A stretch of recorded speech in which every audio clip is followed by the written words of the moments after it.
All right, everybody, welcome to this episode of Learning the Tropes. Today I am joined by Yulin Kuang, author of How to End a Love Story, out April 9th. Yulin is a novelist, screenwriter, and director. She was once fired from a Hallmark movie for being too hip for Hallmark, and is the adapting screenwriter of Emily Henry's People We Meet on Vacation, as well as the writer-director of the forthcoming beach read, also from Emily Henry. Welcome. Thanks so much for joining me, Yulin. Hi, thanks so much for having me. Of course. You have to tell us about getting fired from Hallmark. What happened? What happened? We wrote a couple too many jokes that the Hallmark Channel did not feel were on brand. And I still stand by some of those jokes. Like I remember specifically there was like a runner with George Clooney and Amal Clooney. They didn't like that. And then there was like another thing that was, I think we had some sort of like joke about a Rothko. And then they were like, we don't think our audience will really get that. And we're like, that's fair. And then we what a read on the Hallmark audience, though. I know. So then we changed it to a Thomas Kincaid joke. And then they were like, we don't feel like that will really resonate with our audience either. And I guess after maybe too many of those jokes, we just like got on a call and they were like, we've decided to go in a different direction, guys. The jokes are just like too hip for Hallmark. And so that's the story of how I lost that job. But I'm still credited on the movie. So you can watch Love on Iceland on the Hallmark Channel. I have a co-story by and co-written by credit on that with my co-writer Liz Scudlow. After we left the project, they hired some other writers to really bring it home, but they kept enough of our overall structure that we still got credited. So we still get those residuals. I mean, it works. That's fine. I love that Thomas Kincaid was too much for Hallmark Channel. Just like it was just a little too edgy, guys. Our Thomas Kincaid jokes. So tell us about How to End a Love Story. So this is your first novel. That is correct. It is my first novel, unless you count like 2 picture books that I wrote in elementary school. One of them was called 101 School Blues, and it was about a girl who didn't want to go to school. And the other one was Lisa Frank and the Lost Treasure, and it was Lisa Frank fan fiction. But How to End a Love Story. Excellent titles, by the way. Like, I would read each of those. I think you should bring them back. Yeah. At some point, maybe I'll create some bonus content. Trad pub them. Exactly. And How to End a Love Story is my first proper novel that I've actually finished. And what is it about? There were other attempts. Sorry.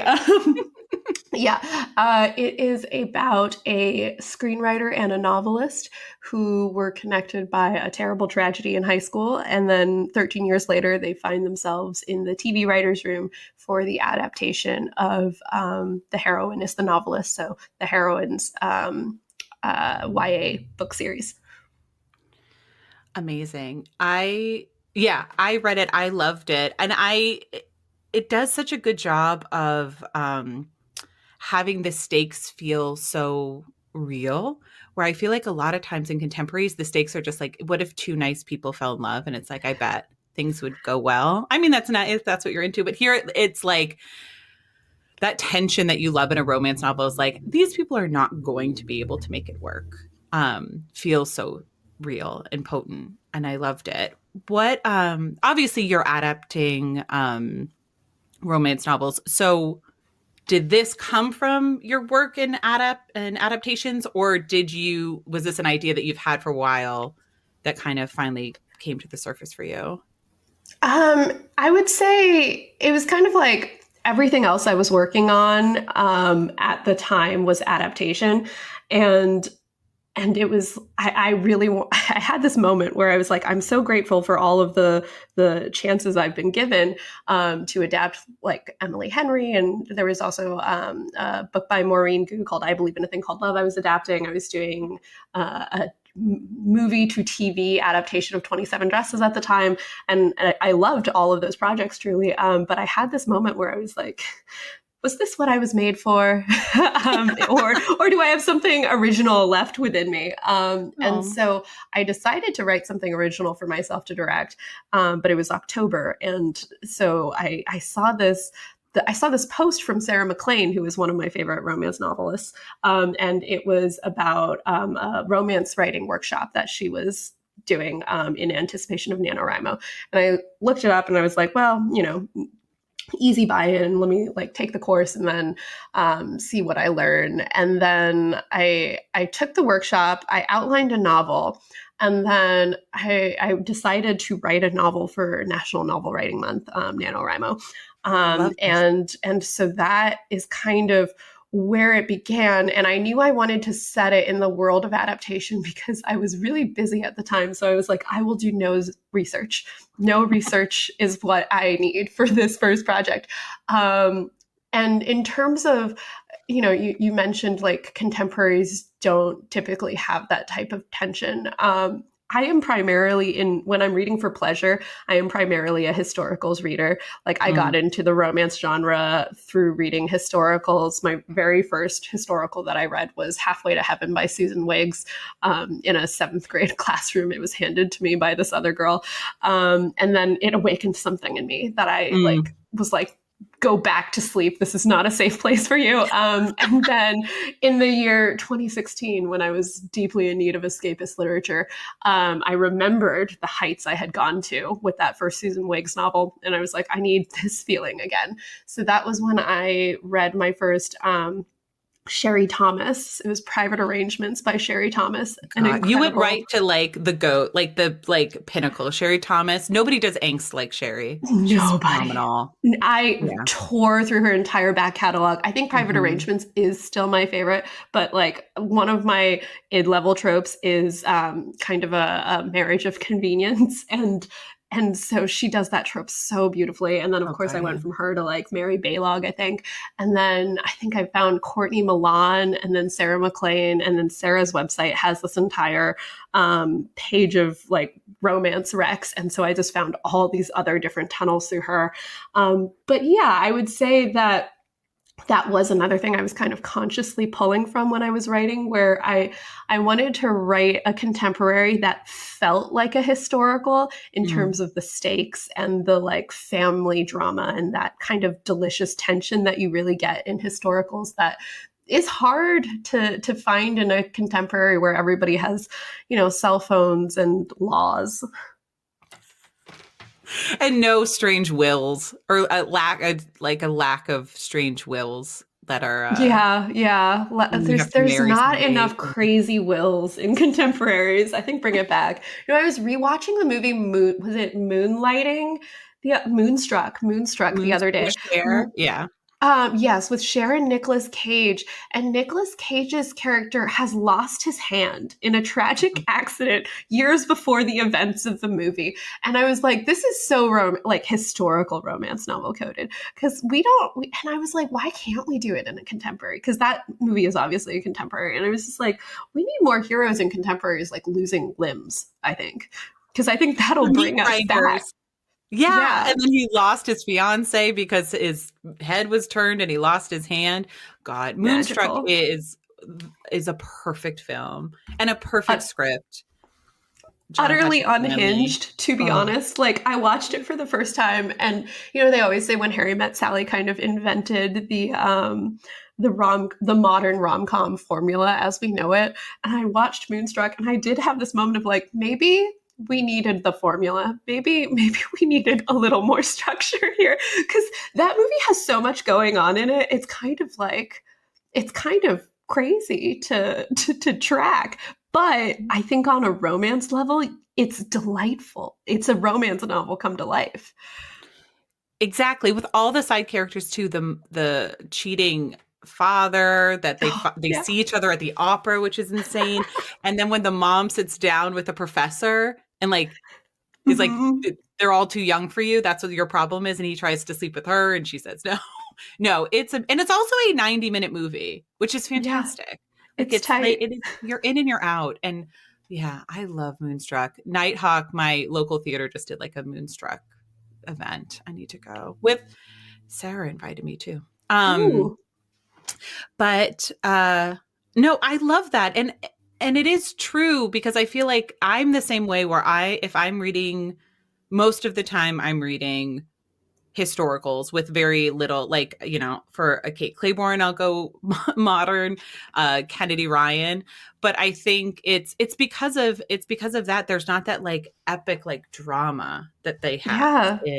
in yeah, but you have it in this one, which I think is so fantastic. And I love hearing that because you definitely see it kind of reflected in the novel where it's like, yeah, families feuding and everything. um so yeah, how did so the adapting came first to you. So how did that start? You said that it seems like you were pretty deep into it.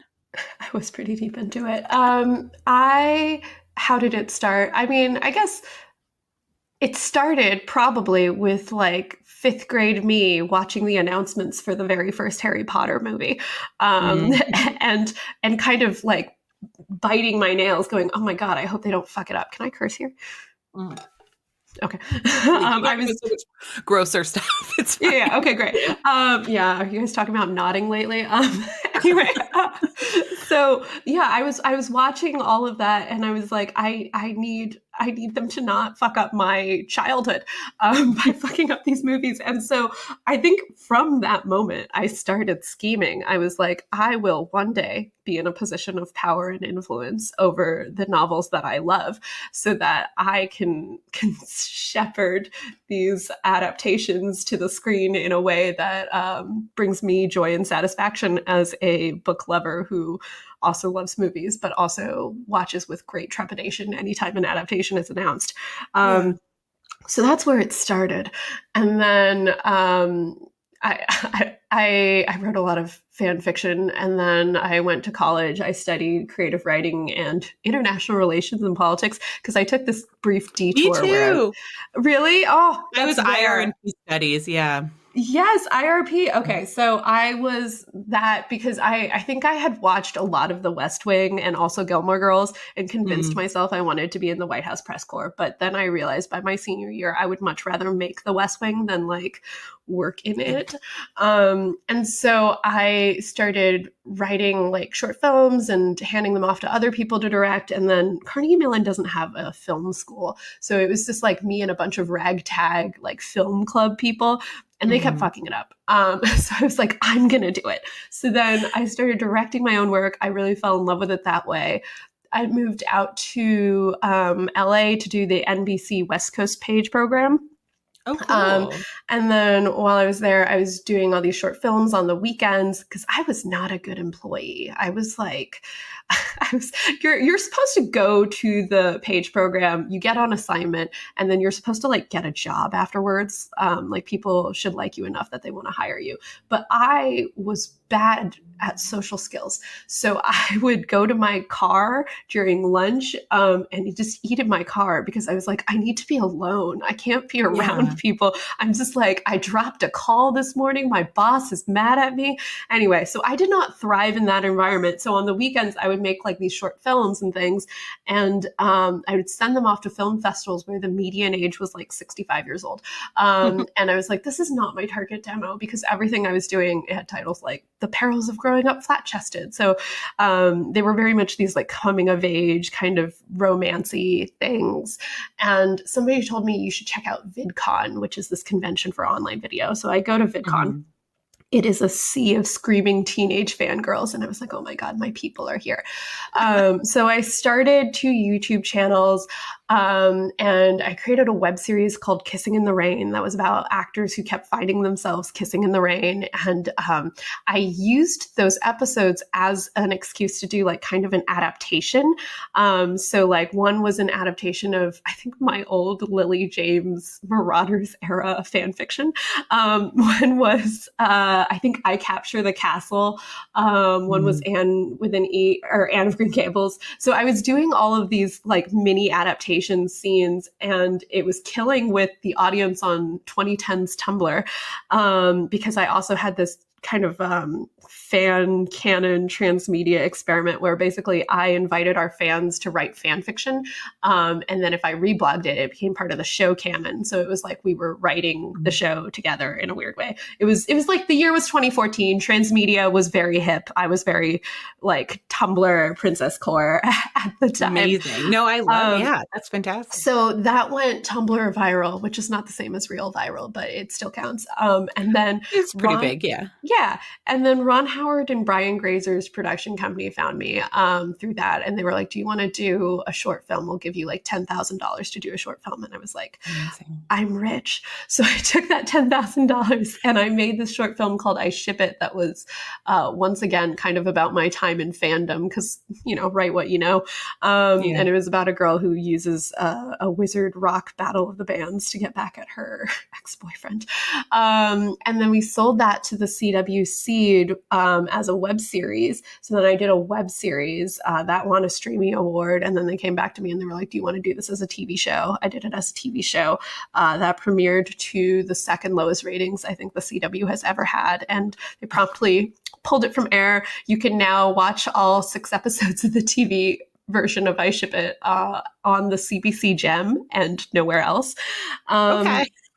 And then what happened next? And then I sold my first movie, I think, because my reps were like, "What are you doing? Like you should be pitching like more things. And now that you're in the union, you can do that." So I sold a feature that was like basically it was like Crazy Rich Asians had come out and all of the studios were like, we want our own version of that.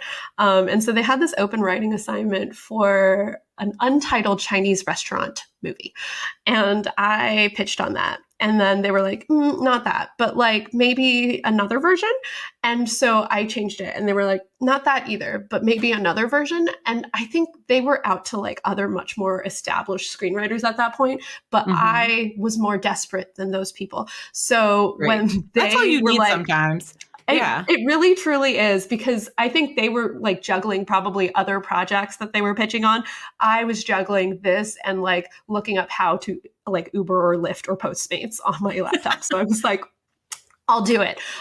So I ended up selling that pitch eventually straight to the studio. And then from that, I think the rest of my career kind of managed to get onto a track where I was able to adapt things. So I Believe in a Thing Called Love, I think was one of the next projects that we sold. I adapted that on spec, but then we took it out and sold it to Netflix. And then I think the Emily Henry projects came to me. First, it was People We Meet on Vacation. And we sold that over to Sony 3000, and Temple Hill was the partner there. And then they came back to me with Beach Read, and that one I was very happy to do as long as they were happy to have me on as a director, which they were. And that is the story of how we got here from Harry Potter fan fiction. There's so much I love about that. I love that as a 15-year-old, you recognize, like, I want to be in the mix. Because I feel like as a 15-year-old, everything, I grew up so far away from, like, Hollywood or any urban center. And so the idea that there were people doing that work was so strange to me. And I don't think I ever realized. And I love that you recognize not only that, but that you wanted to be a part of that so early on. Yeah, I think I have control issues, and I think they presented as a child, and so I think that helped. Also, I remember watching Pirates of the Caribbean on DVD with the director's commentary on, and that was the first time I kind of realized that that was a job because I was so obsessed with that movie, and so I listened to every commentary track on the DVD. Really, we got to bring DVDs back because that's what I was just thinking too. I love a commentary track. I would listen to commentary tracks on movies I didn't care that much about. Oh, they were during the pandemic, I recorded commentaries for all of my old short films. You can find them still on my Instagram under Reels because I don't think I really post any Reels. But I love a commentary track. They are the things that made me want to make movies because they were the first time I kind of realized that it was a job. So yeah, bring them back. Yeah, yeah, bring them back. And I feel like you could do it too on streaming as well, where it's like just buy for like 99 cents, get another track or something. Like I would do Yeah. it. I would pay for it. It's the I mean they have like different audio tracks. I don't understand why you wouldn't want to hear all of those things. Like I remember I was listening to the Nora Ephron commentary track on I think it was Sleepless in Seattle, and she's talking with her sister Delia I think, and she talks about how they made a conscious decision not to show red on the screen until Tom Hanks and Meg Ryan see each other for the first time and make eye contact. Yeah. And she was like, and that's something that'll be noticed by no one but me and you, DVD commentary listeners. And I was like, oh, God bless you, Nora Ephron. Oh, you're like, look at this secret that I have, just me and Nora, the Mm-hmm. greatest to ever do it. I like that your control issues are manifesting into you being a director, which I think is the probably the number one thing you need as a director is to feel like you have or want to control or having that really specific vision. I feel like you also have to surrender to the fact that you are a leaf in the current, and also that magic is kind of the alchemy of what everybody brings to the table. I feel like the greatest thing you can have as a director is taste and opinions. Opinions is the big thing because that's all you're Mhm. doing is just giving opinions nonstop. I've never suffered for a lack of them. That's my thing. I'm never confident in any choice I've ever made. So I feel like as a director, it'd be awful because I'd just be calling people at 3 a.m. be like, switch it. Nobody would hear me That again. would be actually nightmarish. Yes, Yeah, yeah. you are correct there. I know where my skills are and I know where they're not. Um, so in the book, both Grant and Helen talk about imposter syndrome. And I think Helen knows that she has it. I think Grant doesn't realize he has it and necessarily, or the other way around. Um, were you writing from experience there? Sort of have you felt that kind of imposter syndrome and how do you For work your way out of it? sure. I absolutely have. And the best advice I ever got was the advice that I put in there for Helen, which is at a certain point, it becomes unseemly. I And love I remember hearing that and I was like, well, God, I don't want to be unseemly. So that person who gave me that advice, he kind of weaponized my own people pleasing skills like it. against me. Hmm. So that was honestly the greatest antidote I ever got. Yeah. She says that basically as she's like looking out in on her like Malibu or no, wherever she lives on Santa the west Monica. side. She's in Santa Santa Monica. Yeah. Monica. Her Santa Monica like condo that's being paid for while she adapts her novels into a TV show. And I'm like, it is true. At a certain it's like you could have imposter syndrome, but at a certain stage it is embarrassing to others around you. It's like we want to see you own it, right? Like Mhm. it's and I do think women suffer from this a little bit more from than men. Like I think I remember growing up in an age when the media was mocking Taylor Swift a lot for the way she would react every time she won an award, where they were like, Yeah. "Look at how shocked she seems. Shouldn't she not be surprised by now because she's so used to winning?" And there is, I think, misogyny like built within that reaction, because there is a lot of social conditioning for women to be like grateful all the time and be like, oh my God, you like me, you really like me. But then as soon as we do that too much, it's like, how dare you? Like, stop acting so surprised. But I think that is kind of a thing to grapple with a little bit. Like, at what point is it okay to be like, you know what? I, I worked pretty hard to get here and I don't need to act like I'm surprised, which is like kind of a philosophy that I try to take with me. Like I have been incredibly lucky in my career and I also did not get here by accident. Yeah. I think it's the same thing that sort of happened to Anne Hathaway too when everybody turned on Mhm. her for that period of time was she was seen as wanting something. And the Yeah. thing she was wanting was an Oscar, which is like, yeah, who doesn't want a freaking Oscar? Like, please. And yeah, and it is this kind of like you have to pretend that you don't want it or that you don't aren't surprised by it, but you also have to work really hard towards it. And it is this kind of um catch 22. I It was so interesting. So I went to the Oscars last weekend, strangely, Mm. because my friend was nominated. It was very exciting. Ah. But the thing that was so interesting, or sort of the thing that I walked away from it as a creative, is meeting all these people. Everybody was very nice. I have no like horror stories of anyone being rude. So everyone in Hollywood is nice is like the headline.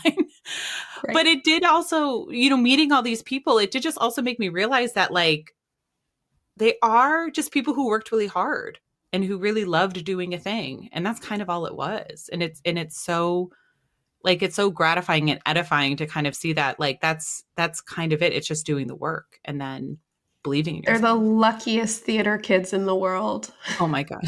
right? Yes. like Oh, there's a like lot of luck to it. Yeah. There's a lot of there's having a a lot good of luck, there's team. a lot of Yeah. privilege, there's a lot of lotteries you win by birth, and then there's also like every theater kid I've ever met is just overflowing with passion and a Yeah. willingness to like commit. Um, so I love that so much. I love passionate people. I think those are the Yeah. best kinds of people to spend time around. Exactly. And they're just people who like really love film and really love what they're doing. And yeah, and it was so cool to be there for that. Um, so yeah, so obviously you've been writing screenplays for a long time and fan fiction, which I feel like more and more whenever I talk to an author, they all start in fan fiction. I think it's such a amazing like breeding ground. It's a really safe place to explore, I think, in the beginning. It's kind of like art with training wheels a little bit, where if you don't have the patience for world building, but you really are drawn to certain dynamics, I think it's a really great place to explore those things. And then eventually, if the desire strikes, you go into creating something original with that basis of understanding of like what are my id level tropes that I'm drawn to, and I think that's so helpful. Yeah, and especially as just a starting as a writer, I think creating a whole world from scratch would be so difficult, but it's so part of the imagination of somebody to see something and say like, okay, well, what are the next steps here? Or like Yeah. what would happen if? And I It's so do think, helpful. yeah, and I do think anybody who's good at that probably naturally would also be good at screenwriting, because a lot of my job is what's your take on this? And I remember when Mm, I first would in the beginning I would go up for books I loved, and I would never get those jobs because I would just be like, well, change nothing, make the movie and then it'll be good. And I wasn't getting those jobs because I didn't have a point of view. mm, Whereas I think when I started approaching it more almost the way I was approaching fan fiction, where it was like, well, what is my take on this? That was when I started getting jobs. So, for whatever that's worth. yeah. So how did you find it writing a novel versus screenwriting? Well, on book one, I'm ashamed to say it was incredibly easy to write a novel. I think I was very emotionally constipated. So Hmm. I was like, I I was just like chomping at the bit, like, oh my God, what will I do? What is, because also the other thing I wanted was to write something that felt like I was directing a movie inside the viewer's mind. Mm, Because I think I had also been thinking about, if I were to write a screenplay, then I would have to convince somebody to buy it, and then I would have to convince some actors to be in it, and then the producer would come to me and be like, "We're out of money. Can you compromise the vision here, here, here, here, here?" So I hmm. wanted to give myself this freedom to write towards whatever I wanted, and see what happened. And so that was incredibly freeing when it came to writing the novel. So the way that I did it during NaNoWriMo was I would wake up at 5 a.m. I would write until 10 a.m. Then I would switch gears at 10 a.m. to people we meet on vacation, and I would write that until like 4 or 5 p.m. And then I would switch back to the novel from about 5 p.m. to midnight. And I did that every day until I had a novel, which happened incredibly quickly. Yeah. That has not been my experience for book two at all, at all, at all. I have started and scrapped it so many times. And so I would say that writing a novel is so much harder, so much harder than writing a screenplay. I think making a movie might be harder than writing a novel. But I think writing a novel is so much harder than writing a screenplay. That I'm just blown away. I'm blown away by that writing schedule. I've never heard anything like it. So from basically 5 a.m. to midnight, you were writing with a I little was in a break between to write something different. Yes, I was in kind of a fugue state during the drafting of that. Like, honestly, I would, like, my husband would come in and he'd be like, "Yulin, have you eaten today?" And I'd be like, "Maybe." Oh God. So it was just like I felt possessed. Um, and so it did. I do feel like it helped me when it came time to pitch Beach Read because I remember there's always like kind of a personal connection section of the pitch, Yeah. and so I was like, I was feeling like a little bit stuck in my career, and then I like shifted and I switched not just genres but to a different format, and I wrote a novel, and it unlocked something in me, and that is why I connect with January Andrews, and that is why you should let me direct this film. And they agreed with me. Yeah. What are we talking about? Um, like, yeah, what made you like, yeah, writing the differences between writing a novel and writing a screenplay. Yeah, so I would say on a craft level, when I am writing a screenplay, specifically, we'll say a feature screenplay, the first thing I do is I break the story. So Mhm. I use the Save the Cat screenwriting structure for features.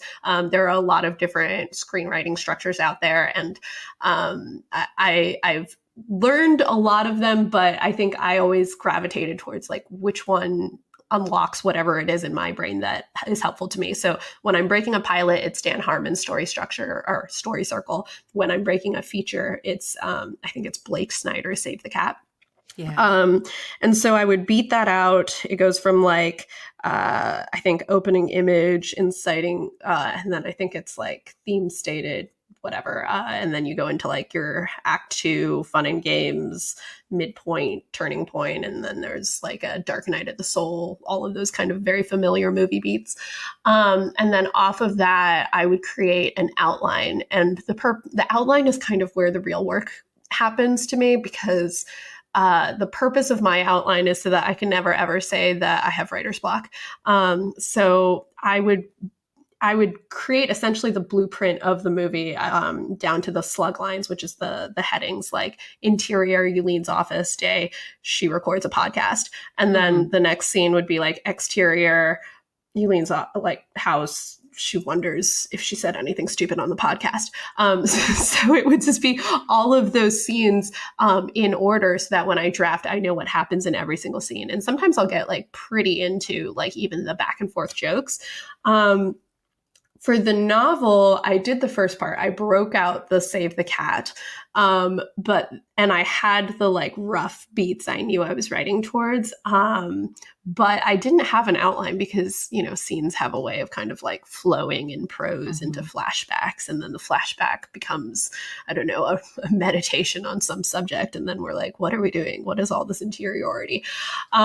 So I think that's where the novel writing was kind of different. Like I feel like it's almost a cliche to say this, but screenwriting is kind of architecture, and then novel writing feels closer to gardening, where you like plant these Mhm. seeds and then you see what blooms. Like I'm sure if I looked at the outline I had for the novel, it would not really reflect the book at all because I think the things that I laid out, I didn't realize I was telling such a big like family mommy issues story until maybe act 3, and I was like, oh, this is the story I've been resisting telling.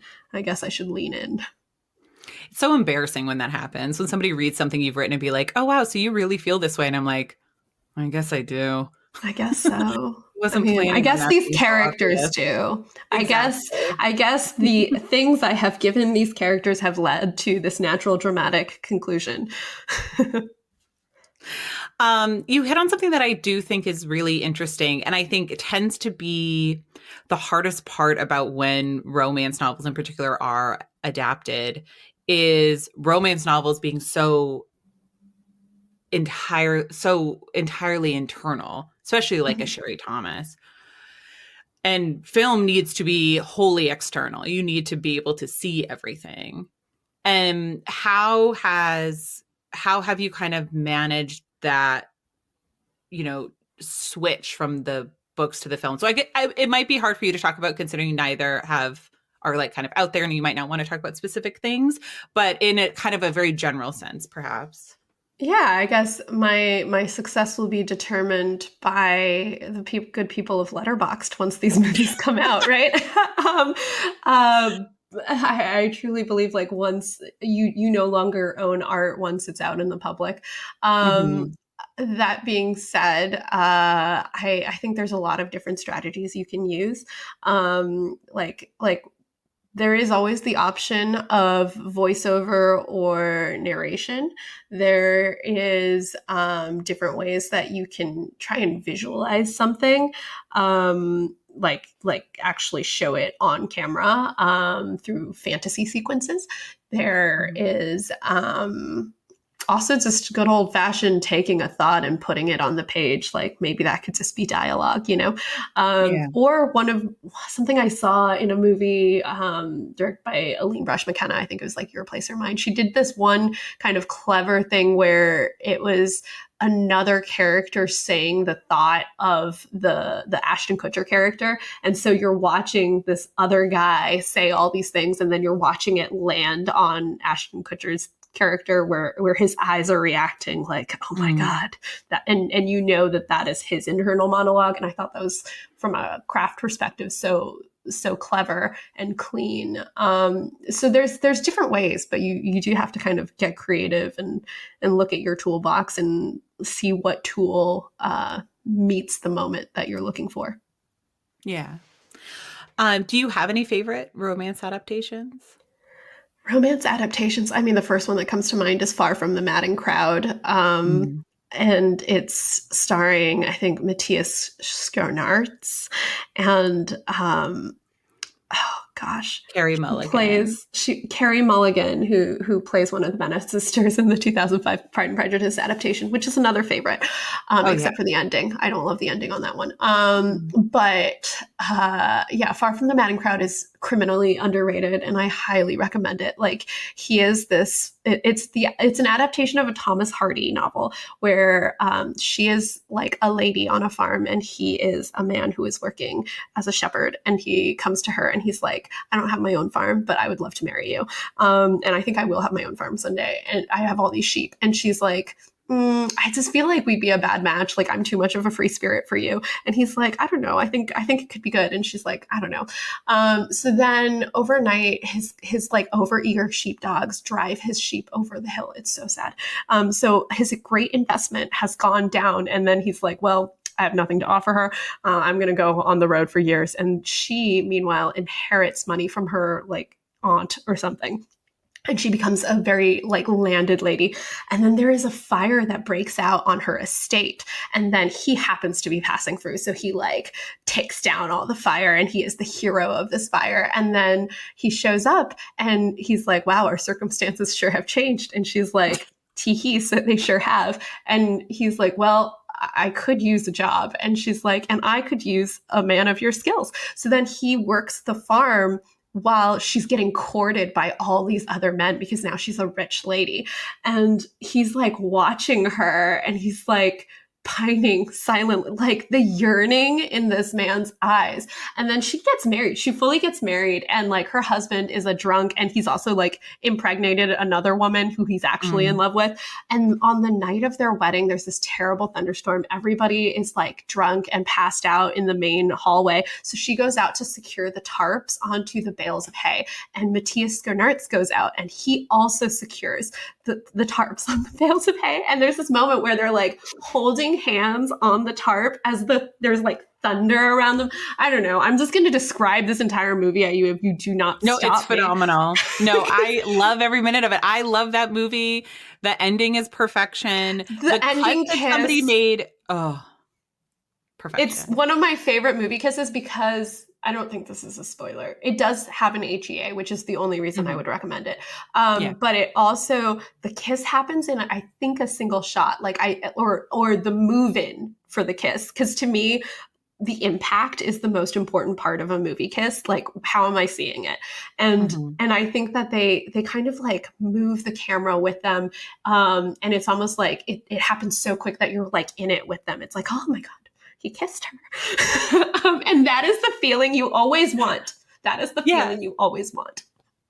Well, him walking towards her, like Uh, knowing he's gonna like that's the I am part that I'm like projecting it onto my melting. eyeballs right now. Oh my god, it's It's so so good. good. I'll watch it later today. Yeah. And the fan edits that put of that movie with like Hosier songs are really I've not seen much. these. Please send them to me. All I'll right, you watch have to every go on single one. YouTube. I was just like, whoa. I feel like that's how I was finding romance movies for a while, was just like looking for fan edits. And I was like, all right, there seems to be romance in here. I'm going to go check it out. Yeah, yeah. Fan edits are really doing the Lord's work. I think that's why I watched The Artful Dodger, which I was Um, enjoying. That's not really adaptation. It's mhm. more like Dickens fan fiction filmed, but it's very fun. I enjoyed. She's like the governor's daughter, and he's like a doctor, but like a gritty kind. And there's this one scene where she's like, I am rare, and I was like, you tell him, girl. I don't know. I loved it. It was great. Oh yeah. I mean, and the way those fan edits too can make a huge romance out of not much, out of a few looks, and then yeah, I you're think that is making the it work. fangirl way. I think that is Yeah. like the main talent of my people. Oh yeah, they know how to find things in there.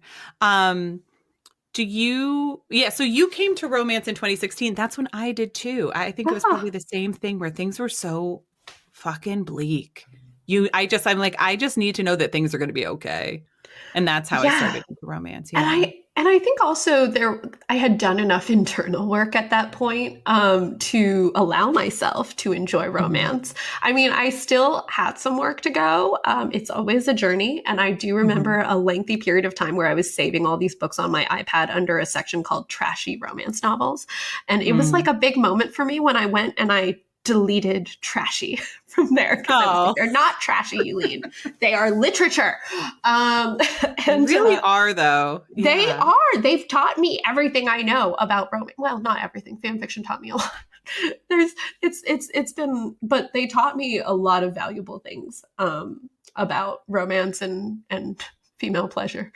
Um, yeah. And just story structure too. I mean, that's the thing because everybody's always like, "Oh, but you know how it's going to end." And I'm like, "Yeah, but I know how a Marvel movie is going to end." I also don't like Marvel movies, so that's not a good example. But like, I know that if I watch a detective movie, the case will be solved at the end, or I'll feel cheated if it wasn't.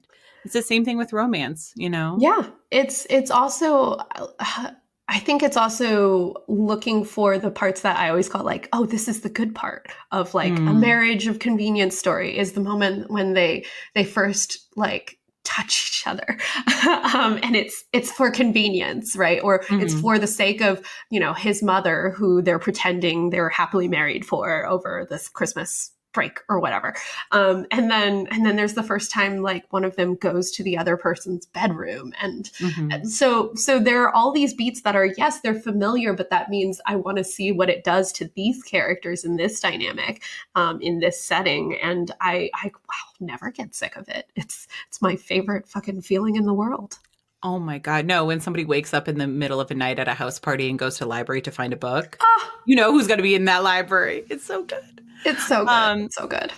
You mentioned marriage of convenience. This is obviously like an enemies-ish to lovers. Like, I don't know if they're antagonists to lovers, It's like possibly. star-crossed. There's definitely a Romeo and Juliet vibe there, right? Yeah, true.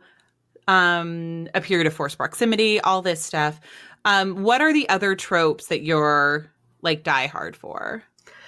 I'm die hard for. I don't know why I love so many of those like kind of marriage one. Like I also Hmm. love like a marriage in peril. I think it's probably because they feel the most like possible, right? Like I feel like you see you look around and it's like, well, once you get the HEA, theoretically, the marriage, like what happens then? And so I think I liked seeing that the story doesn't have to end. Maybe Mhm. you're in an enemies to lovers and then you get married and now you're in a marriage in peril. And so I kind of liked the journey as long as we got that HEA. Other tropes that I kind of go weak for, like this is a very specific one, but there are enough examples. Like I feel like the Scarlet Pimpernel adaptations, I always kind of go for. Like I think Sherry Thomas has one where the husband is this kind of foppish man, and Mhm. it turns out that like one, he's got a huge dick, and then two, he's like actually a spy. Mm. I'm trying to remember what other tropes I love, but right now all I'm remembering is this one passage of this Sherry Thomas novel where like the heroine sits in his lap and she's like, "Oh my god." Um, anyway, other tropes that I love when the heroine has like more social power, I think, Mm. than the hero. Like I love a switchy power dynamic. So if like one person is like king of this, then I need there to be a moment where he's like on his knees, and begging. I think, what else That's do very I like? Sarah McLean. Everybody gets on It their every hero gets on his knees at some Every stage. hero gets on his knees in a Sarah McLean. Yeah. I'm trying to think of what else I love. There's like I think if we're going more like tropey, like I think I like those like golden retriever black cat dynamics, I guess. Like I think I prefer when the heroine is more the like cat vibe, I think. Yeah. Which is, I have this theory that like an Emily Henry hero is closer to a Yulin Kuang heroine, but I've spent a lot of time dissecting that woman's work, and so I think about it a lot. But I was just like recently rereading People We Met on Vacation, and I was like, Alex is very cat coded, which I feel like Mhm. Helen is as well. And then yeah, I think those are the main ones. I do love an enemies to lovers. I love watching people fall in love. There was like a 2-star review of something that I read on Goodreads where it was like, why spend 400 pages writing a romance if you're not going to show them falling in love?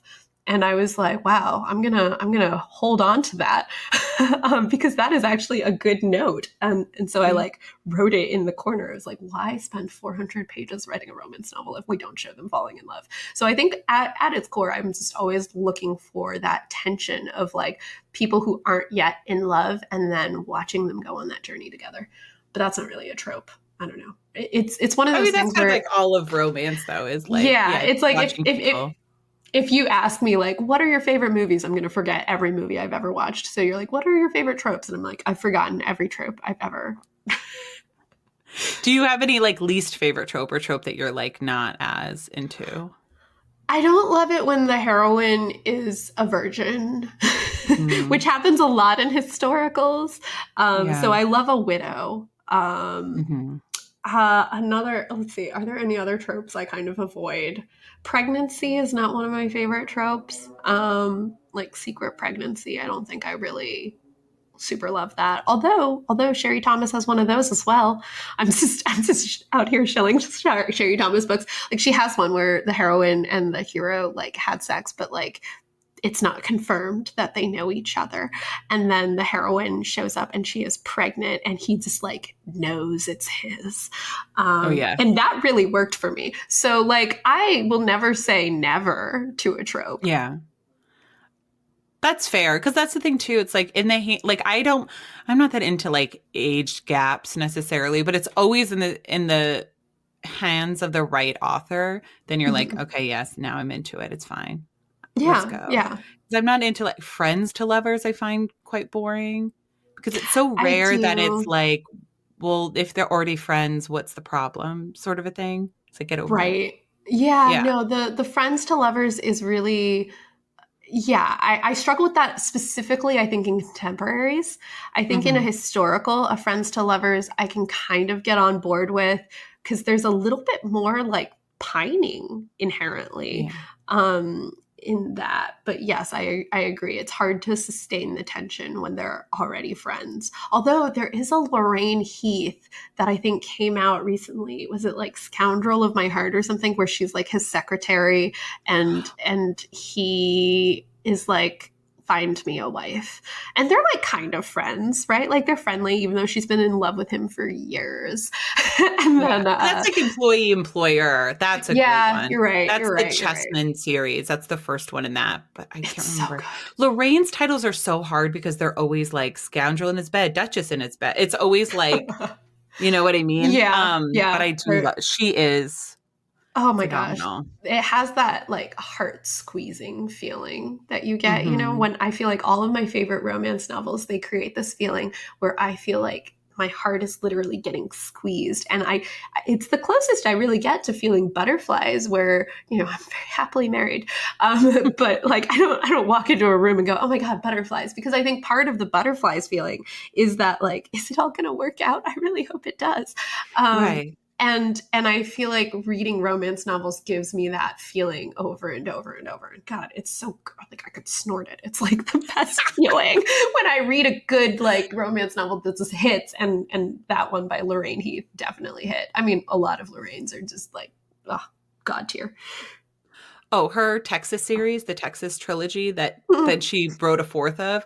Um, yeah, There phenomenal. was I one. reread those Is it constantly. Lorraine Heath? Where was it? Like he's they're picking up a bride from the depot to take it back to the brother, his mail order bride. But the Yeah. brother that's picking him up has been horrifically scarred in war on half of his face, and so that's why his brother trusts him. He's like, well, you're not gonna like fall in love with my ugly brother. and then and But then she does. oh no, what happens? Yeah, like it's so That book good. is so good. That book is amazing too because they keep playing truth or dare, and that's how they're Mm. like able to like she always dares him to kiss her. No, that's amazing. There's like It's so a thing good. where it's like he says something about how like they're talking about sex workers. They call them sporting women. And he's like, the guy, my brother who will be your husband, the sporting women love him Dallas, so yeah. much they don't even charge him. And she's like, well, what about you? And he's like, they charge me double. and and then he kisses her or something. It's so good. Oh God. What a sad sack he is. Wait, no, because what is his name? Because it's Austin is the little brother, Dallas is the older brother, and his name must be a city in Texas too. But what is it? Oh, I don't I could know. not tell you. I could not tell This you. is gonna drive me insane. Okay, whatever. It's boring Yeah. to just have me like listen to me think, but it's like, yeah, it's something. No, I Need mean, to if see. you, dear listener, have read Mhm. all of the books that we are name checking, then this listening experience is great. Everybody else, I'm so sorry. No, it's amazing because if you have not read the Texas trilogy Oh, by Lorraine Heath or anything by Sherry Thomas because she's perfection or anything by Sarah McLean, then do. I'm so every single jealous one. because to be able to read those books again for the first time, like what a joy. I would Like love that. I was deep down a hole for like of just Mhm. reading nothing but romance for years. I remember at one point, like a friend recommended a Taylor Jenkins Reid novel. It was Daisy Jones and the Six, but it was like kind of Mhm. early-ish when it had just come out, and I was like, I'm sorry, I'm only reading historical romance novels where there's like smut on the page. I Mhm. will never read another type of book for pleasure ever again. And that changed. I did eventually read Daisy Jones and the Six, and I loved it.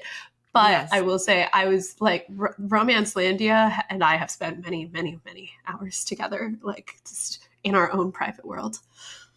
Well, I think the thing that I love about Taylor Jenkins Reid, because she's a novelist that I read who isn't a like the rare non-romance novelist that I'm like a huge fan of, but I think is you can tell she's a romance reader. Like sometimes you Yes. read novels, but the non-romance novels, but you can read them and oh, okay, this person is into romance Mm-hmm. because there's one point where it's Karen and Graham and they're in the shower and she starts talking about like his muscles or like his shoulders. And I'm like, this bitch reads romance. This is a romance novel scene.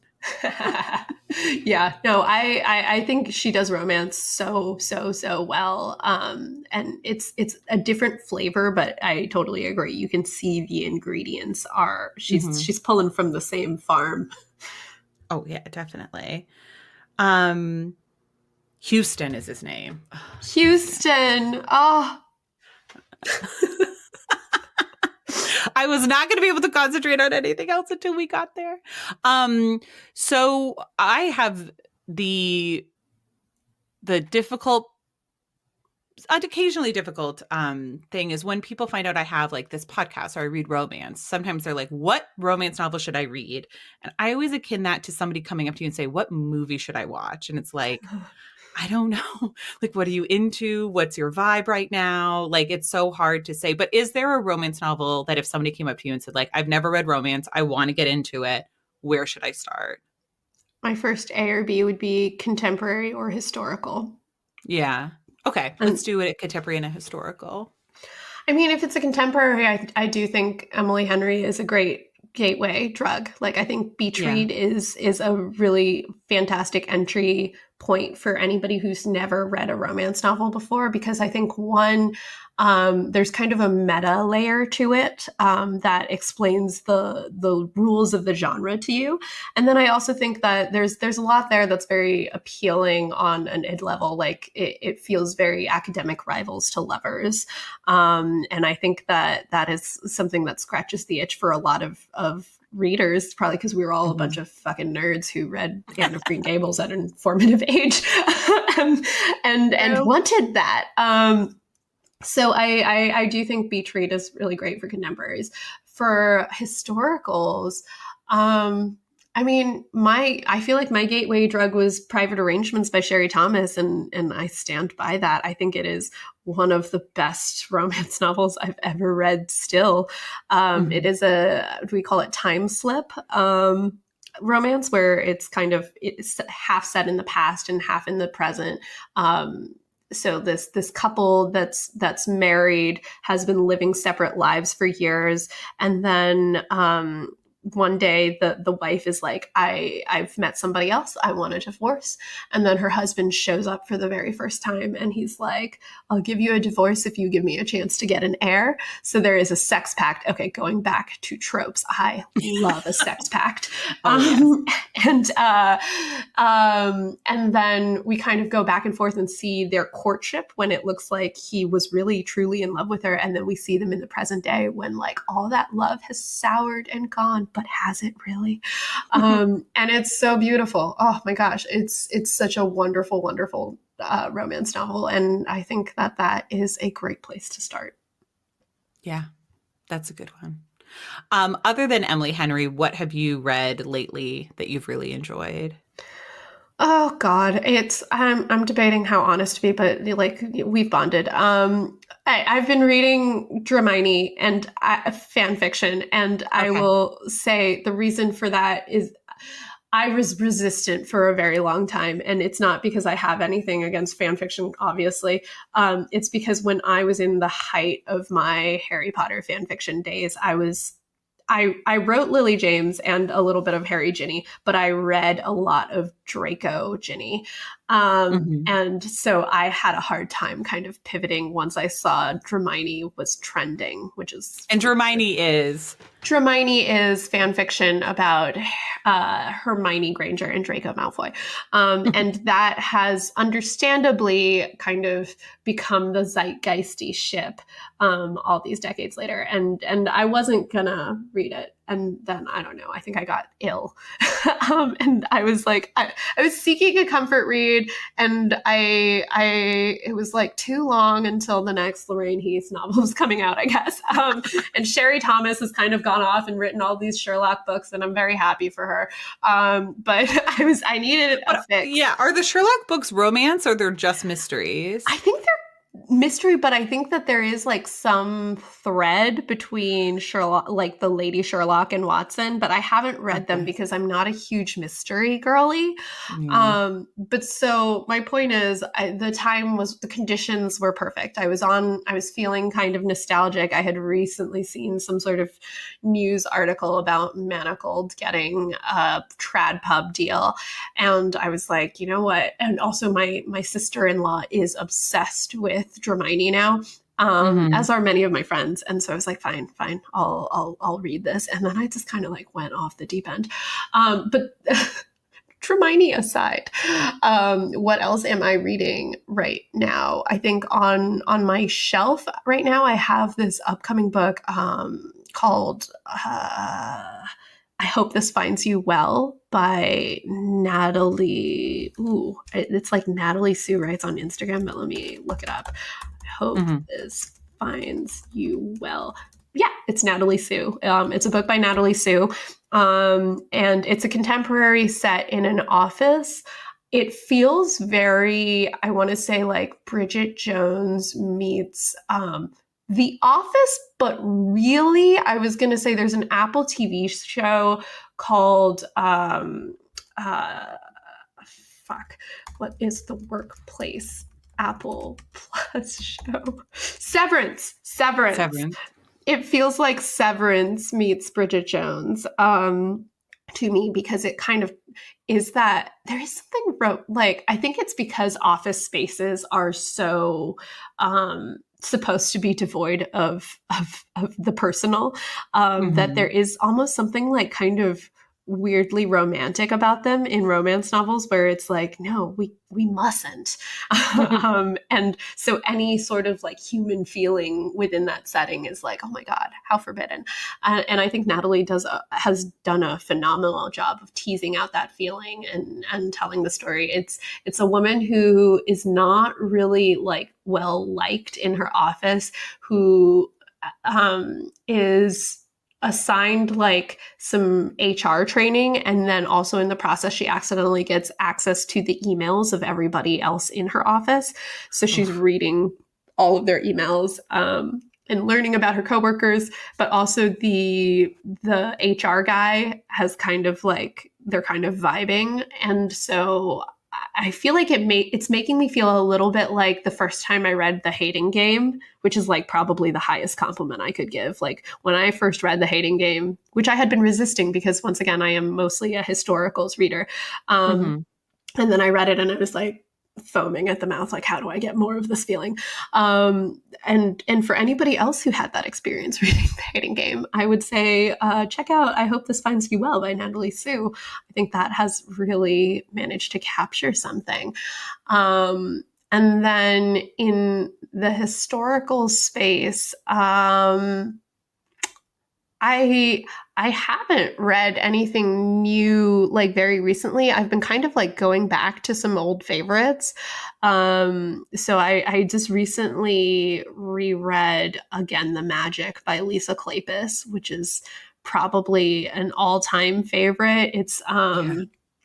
Yeah. So he's like the stable boy and he and she is like the lady of the daughter of the guy who owns the house and then they have like a brief love affair. It's very like if Wuthering Heights ended happily Yeah. because then he like returns over a decade later like rich and he's like I'm here to ruin your family and also debauch you and she's like oh don't debauch me wink and it's He so gives it great. the ruining so fast too. He's like 5 minutes and he's like, oh, never mind. I ain't gonna do it. And that has one of my favorite like chasing you down to he's like gonna leave like there's this point where for the last time he makes his play and he's like surely you must know it was all for you and like please don't reject me like you don't even have to love Oh. me I'll just let me love you and she's like no you like she's like Or it's he's for like, I your own don't know good. what'll happen to me if you reject me. He's like, I don't know the person Yes. I'll be. And it's Oh like, my god Jesus, got me just let fucked him love up. you. and then she finally realizes that her like bum leg shouldn't keep them apart, and she like runs or hobbles to the ship dock where he's like leaving, and he's all his stuff has already been boarded onto this boat, and he like still gets off of the ship to say be like, what do you want? Obviously he is wrecked for this woman, and then she like explains it all, and I think like the ship maybe leaves or maybe it doesn't, I don't remember. No, it But leaves. Because it I'm like, all your leaves stuff with all is going to America. What's happening? yeah, and then he's like, he's so mad at her because he's like, how dare you like assume that I wouldn't want you because of your stupid leg. And it's so good. It's so good. I don't know. I'm just a mess over romance like constantly. So I feel like I can't pitch any of these things really with the plot. What I'm pitching is like the way my voice trembles when I try to talk about these couples. Okay. Like I cannot talk about Aline and McKenna in Again the Magic without Mm-hmm. like just being absolutely a mess. I also have this theory that Lisa Kleypas looked at the 27 dresses like IMDb credits and used those for the names in that book because like this woman who has been very much a mentor to me, Aline Brosh McKenna, I'm like, your name is the hero and the heroine of that book. And I think she's Yeah. like Lady Marsden or something. And I'm pretty sure James Marsden is in that film. But anyway, that's just my Remember she investigative named straight up journalism. named a character Holland Taylor Oh, in oh God, which one is that? With Zachary Bronson is the hero. That's very good. It's yeah. Oh, you're type, into type, it. type. He pays her to give like lady lessons to his mom and dot and sister, and then like under the guise of like he's in love with her and wants and she won't be with him because her husband is dead. In Where Dreams Where Begin Dreams, by Lisa. yes. I don't think I've read this. Zachary Oh, Bronson has built an empire of wealth and power. I love it. Now he is seeking a wife to help secure his position in the town, as well as warm his bed in private, of course. But not just any woman will do for one of London's most notorious rakes. I do love a rake. When he meets Lady Holly Taylor, he surrenders to the temptation to take her in his arms and kiss her, yet he's pleasantly surprised to discover her fierce passions match his own. Wait, I think I have this in the other. I think this is the Lisa Kleypas I am currently reading, no way. but I There think you it has go. a different. It has a different cover from this. Yeah. The one I have, it has like a red cover, but I know because I was avoiding it because my husband's name is Zach, so I was like, I don't. No, I think this She is. only calls him Zachary though, so Does if she that have helps. like did she like recently get widowed and like it begins with her at a party and she's like, oh, I'm thinking about my poor dead husband who I loved so much, and like she's also maybe got a daughter. Yeah, she has a daughter, the button I string. I, I think I took a break from it because I don't always love like reading about parenthood on the page. That's Mm. my own ish, I think. um, but I do want to finish this one because it is like, yeah, this is a sign. I should keep going. It's worth it to finish, and I wouldn't say the parenthood is too it's not too much about her daughter or Okay. her being a parent, but it's wacky. It's so like Lisa Kleypas, I feel like always the last 20% of her novels she's just like, and what if the weirdest possible thing happens? There's Her ghosts. well, and I was thinking about this because, like, I think that a lot of the times in contemporaries, you get the third act breakup. But I think in historicals, at least the old school historicals, what you would get maybe a third act breakup, and then you'd get like a later in the third act kidnapping or something like that, where it would be like bodily peril that these people are going through. So it's no longer just like we can't be together. It's what happens if like you are ripped from this earth, like what Mhm. impact will that have on me, the hero? And obviously he'll go feral. And I miss that. I want that in my contemporaries. Give me a third and a half act kidnapping. I know, bring it back. I mean, the best was in Dreaming of You, where she gets kidnapped by his ex-girlfriend. Oh yeah, that And then there's he like thinks a that she died in the fire. And then he yes. finally tells her he loves her. So at the end of every episode, we talk about something that has you swooning, and it can be anything. So it can be like an app, it can be a product, it can be a book, something that you're really like into right now. Do you have anything that you're My loving? brain is going to straight to Dramini fix right now. So mostly that. I mean, that's good. It's mostly that. I think I'm reconnecting with my fandom roots right now. I think that's the Mhm. journey I'm currently on. Because for a while, I don't know if you, as I have been, were like raised in fandom. Like my dad taught me how to pirate my first movies. That's like normal father daughter bonding time, right? That's amazing. um, like I think like I was very much raised in a tradition of fandom, and I kind of got disconnected from it for a while because I think I was like very focused on my career and like life, and I was like, I don't think I have time to be this escapist right now. And also, Mhm. once you start working, I think in like in adaptation specifically, like the thing that I am doing right now, it kind of almost didn't feel appropriate for me to participate in fandom any longer, Mhm. because I was like, I don't want to cross those streams. um, but then I felt like kind of sad and disconnected from that part of myself. And I remember I was like talking to my sister about it. I was like, I don't know, is like fandom over for me? What do I do? Who am I if I can't like get excited about things in a way that is unhealthy and probably a sign that I should connect with my therapist? So anyway, what's had me swooning lately is just reconnecting with fan fiction and fandom. I'm reading my first Omega verse fic right now because I want to read Ali Hazelwood's Bride, but I Yeah. know that it is kind of an Omega verse story, which I have heard tell. Like every time somebody in my life has tried to explain it to me, it feels like I'm getting the sex talk, but also they're saying things like, so you know wolves.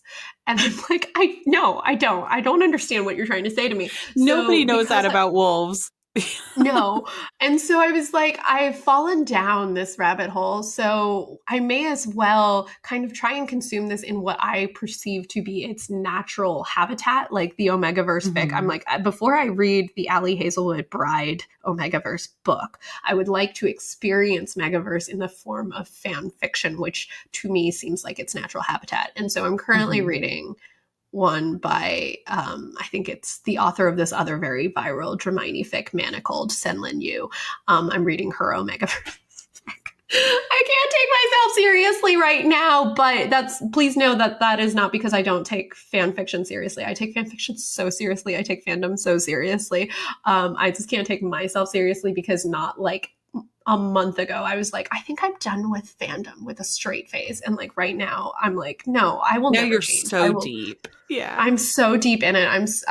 You're asking me what I'm swooning about, and my brain is like projecting every like piece of fan art of Draco and Hermione I've seen in the last like 72 hours across my eyelids right now. So I guess that's the only thing I can answer.